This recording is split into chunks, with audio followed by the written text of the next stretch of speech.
This is farming in the winter. We got a really bad storm last night. 100-kilometer-hour winds.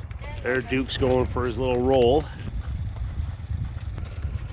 Cannot imagine what you have to do to an animal to make it that afraid.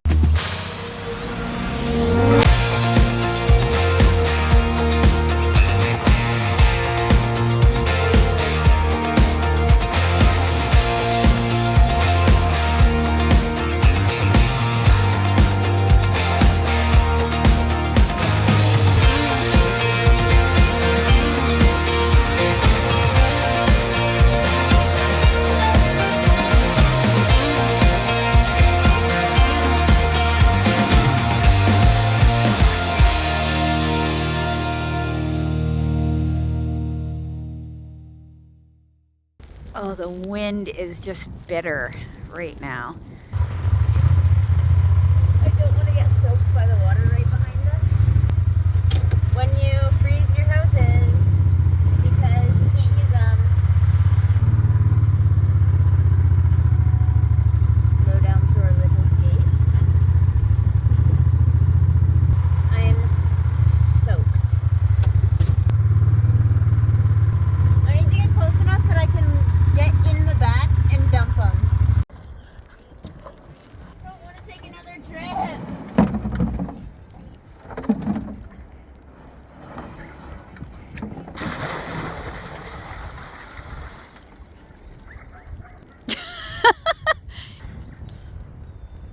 What do you think? Like 2 more buckets? Yeah. I knew I should have filled up the other 2 as well. I had like 2 small buckets. I don't have any more big buckets. All right, hurry up. This is farming in the winter. Bring in water buckets While you're soaking wet. to and fill the cold. trough in a storm. Kate is no longer sick. She's on the mend, but Scott and I are still sick. Julia's still in the clear.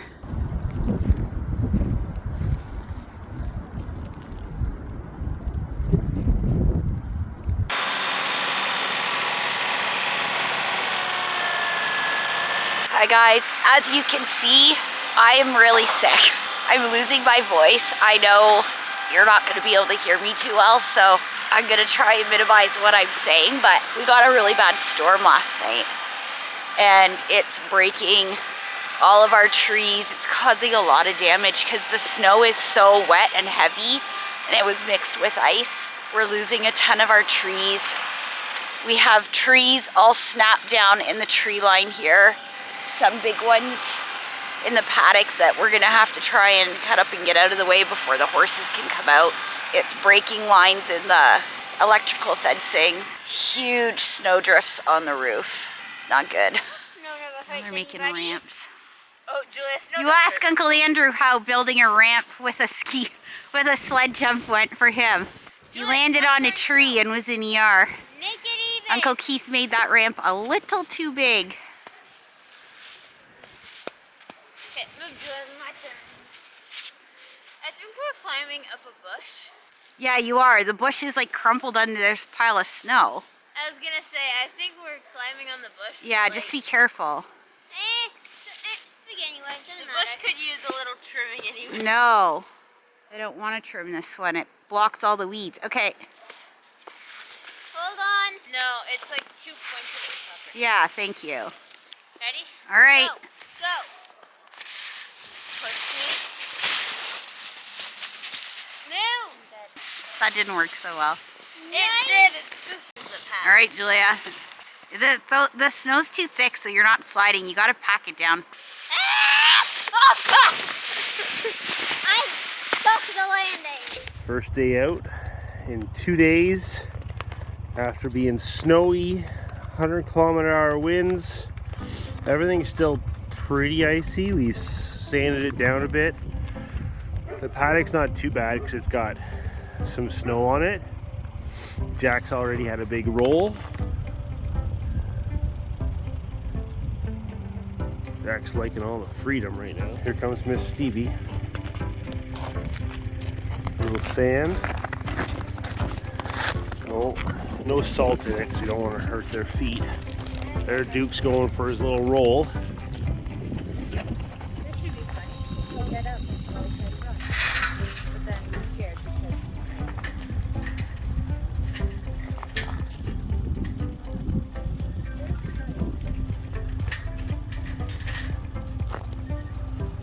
Stevie's gonna go for her little roll.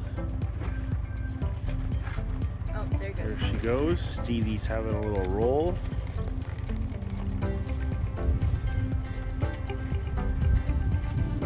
Jack's going over to check the nice And there you go. loose snow. There goes Stevie, jumping around. Whole big field, but let me roll right beside you, big guy. Duke! Ew. Really? You almost got kicked in the head.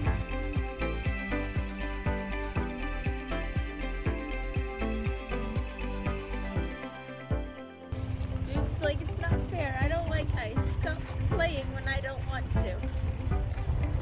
But they just want to get a little energy going.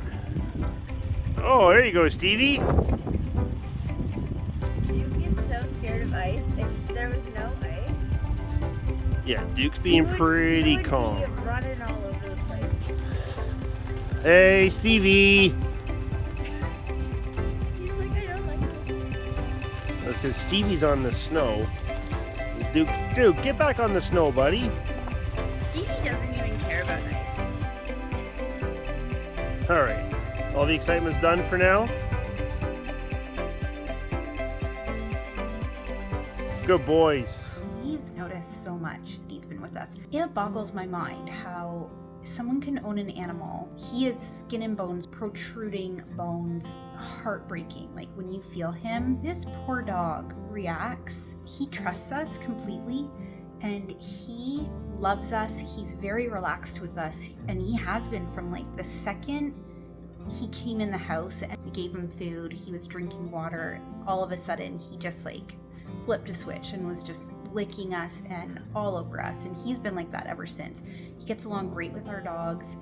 He loves all of us. He does not want to be outside of like a room. He wants to be touching us at all times. He constantly is coming up just to check. Like he'll be sleeping on the rug beside the couch and he will get up and put his head like right in our face. He wants us to be petting him and snuggling him and holding him. At night, he is between Scott and I, like on his back, like just, he flips between each of us about who is going to be snuggling him or who he wants to have his head on.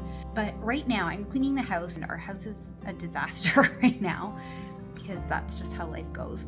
I went into the family room where we have the rabbits and I just want to be careful for a while until he is settled here. And then once we kind of know how he is and we can train him a little bit better, he's completely untrained right now, then I will slowly introduce him to the rabbits, but I'm going to take that very slowly. So I'm keeping the doors shut in that room right now because they free roam.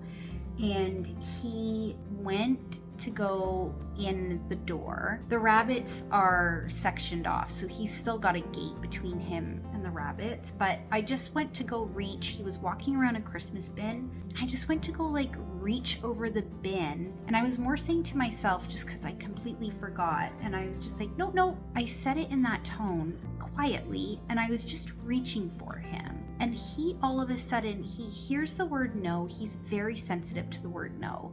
He often like cowers like he's about to be hit.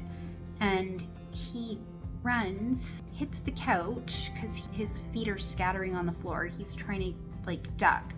And he yelps. I haven't even touched him. And he pees himself.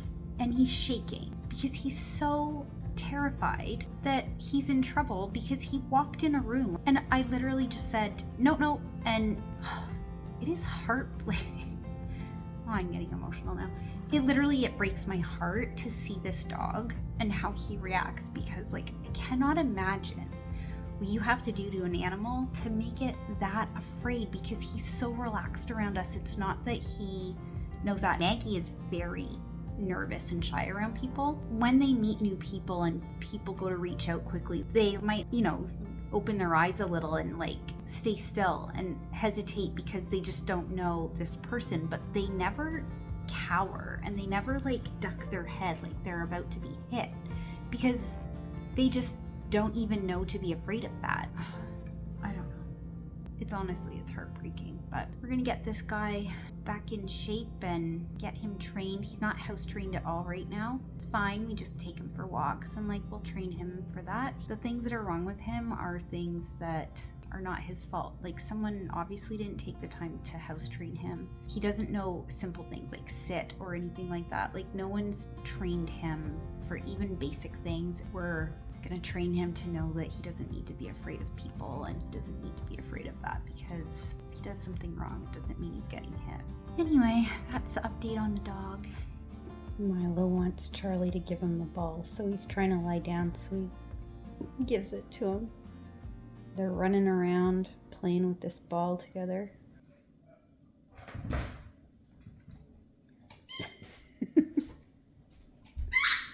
You lost it.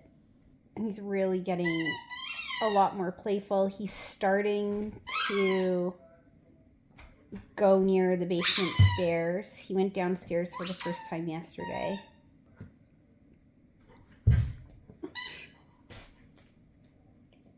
He's still really afraid of people, other people, not us, but other people that come. Even if they're like really calm and gentle. Oh, you lost it. Where'd it go?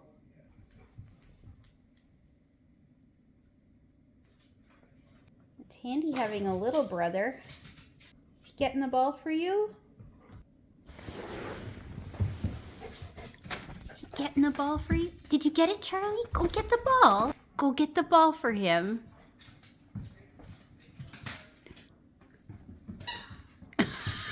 Good boy, Charlie. Good boy. You're such a good boy. You getting the ball for your brother?